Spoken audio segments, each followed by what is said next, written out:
gaisuwa kwando-kwando. Na san dai kun san cewa ku ne mataki na farko na gina duk wata kyakkyawar zamantakewa. Amma sai na fara da mata 'yan uwana, na bar ku daga ƙarshe saboda kada ku ce na ƙaga muku adawa. Mai mace ɗaya shi an riga an gama bashi shawarwari tun a kashi na farko na wannan shirin.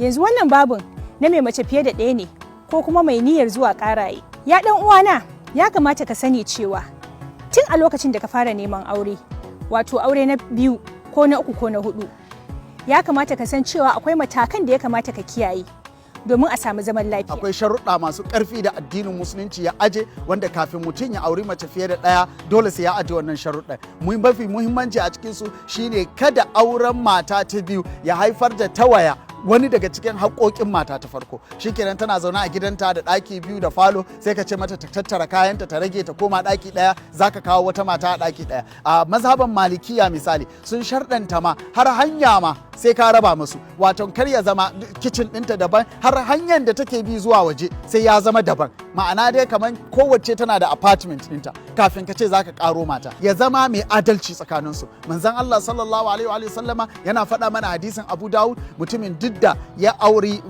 mata fiye da ɗaya sai ya zama yana maili, yana komawa. Ta maili a nan ba ana nufin maili na zuciyar shi ta ɗan fi so, a'a maili cikin abin da addini ya umarni da dole a yi adalci. To idan ya zama ya yi maili cikin irin wannan, to manzon Allah sallallahu alaihi wasallam ce zai zo ranar tashin kiyama a karkace. Allah ubangiji ya kare mu. Dan Allah dan uwa, ka guji zuwa kana aibinta matarka a gaban matar da zaka karo. Sannan kuma kar ka zama mai zuwa kana kai wa uwar gida hirar amaryar da zaka auro. Domin hakan ba shi da daɗi sam. Idan ka shiga gida, ka tabbatar duk wani abu da zai jawo fitina tsakaninka da matarka. Misali irin yin hira da amarya a waya, ka tabbatar ka guje shi. Kaga irin waɗannan ƙananan abubuwan?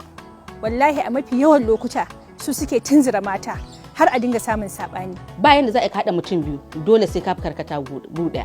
Saboda akwai matsala, akwai kyautatawa, dole sai kuma ita zuciya tana son wanda yake kyautata mata.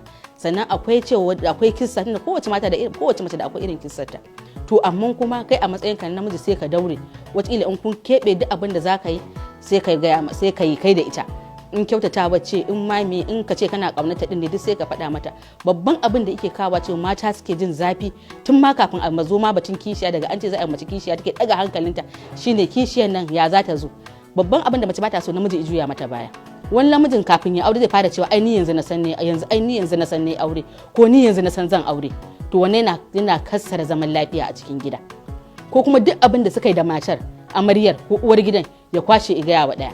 Sannan wannan mijin za ga cewar shi ko a tsakanin mata biyu ma munafiki ne, bai ma san su zauna lafiya. Shi ne zai kwaso zancen wannan da wani abin ma ba ma ai ba, dan itin zira wacce baya so sai ya kwaso ya faɗa.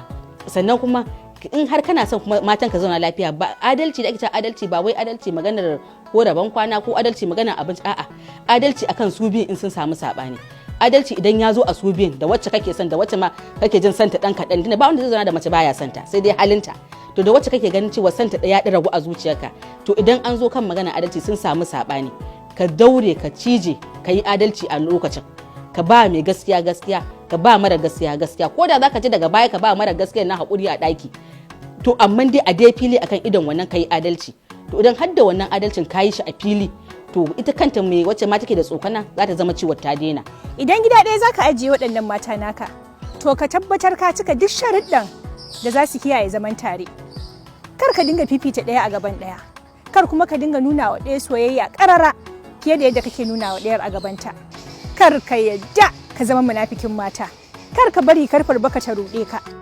A duk lokacin da mutum ya tashi zai yi auren mace, zai ƙara aure a lokacin da yana da mata, yana zaune da matarsa kuma yana so ya ƙara aure, to yana da kyau ya yi la'akari da ansa wasu tambayoyi masu matuƙar muhimmanci guda 4. Tambaya ta farko ita ce, yana buƙatar auren ma? Domin mutane da yawa suna zauna a majalisar hira su yi hira cewar ya kamata a ƙara aure, don kawai an ce a ƙara aure sai mutum ya je ya ɗauko wa kansa aure ba tare da ya san yana da buƙata ko ba shi da buƙata ba. Tambaya ta biyu ita ce, menene dalilin da yasa yake da buƙatar ƙara aure? Matarsa ce ba ta haihuwa zai auro wata dan ya ga ko zai samu haihuwa? Matarsa ce take da wata hidima da yawa ba ta da lokaci akan sai yake so ya samu wacce za ta ba shi lokaci? Dole ne sai namiji ya ansawa kansa tambaya ta gaba, ita ce wace irin mace ce wacce ta dace da wannan buƙatar da ta koro shi ta sa zai ƙara aure? alal misali kada ya zama na cewa mutum matarsa ta yi kiba yana son siririyar mace ya je kuma ya sake auro mai kiba. Idan ya gama ansa wannan zai yi aure, to yana da kyau ya kiyaye da abubuwa guda biyu. Na farko, duk yarinyar da zai je ya auro ya ja kunnanta akan cewar matarsa ta gida tana da kima, tana da daraja, kuma ba dan ya gaji da ita zai karo ba. Haka zalika ita kuma wannan uwar gida sai ya tattashe ta, sai ya lallashe ta, domin ba zuciyar da take son kishiya. Kuma ita ma sai ya ja kunnanta akan cewar kar ki ga cewar yanzu zaman da muke da ke, ina jan hankalinki akan kada ki ɗauko rigimar da za ta zo ta zama tafi ƙarfinki, wacce daga baya idan muka zo muka samu tangarɗani da ke za a zo ana cewa ba da mutunci. To, da fatan dai mai gida yana biye. Na tabbata idan ka bi waɗannan shawarwarin, to babu wacce za ta iya warware maka hadda. Sannan kuma za ka samu damar warware duk wata shakwakiya da za ka samu kanka a ciki. A zamanka da mata biyun nan ko uku ko huɗu. A taƙaice dai kuma a cure. Bari na tunasar da kai muhimman abubuwan da ya kamata ka kiyaye. Ka zama mai matukar yin adalci. Kaga adalcin nan wallahi shine hanyar tsirar ka alhaji. Kar ka zama munafikin mata. Ka dai tuna wannan haddar ko? Ka zama marar nuna fifiko a tsakaninsu, musamman ta wajen soyayya. Sannan kuma ka guji gutsuri-tsoma. Ka zama tsayayyen namiji a cikin gidanka, ta yadda duk wata doka da ka sanya za a bi ta cikin kwanciyar hankali ba cikin ɓacin rai ba. Sannan kuma ka zama mai magana ɗaya. Mako na gaba shirin zamantakewa zai shiga babin zama da surukai ne, wato surukuta a cikin aure.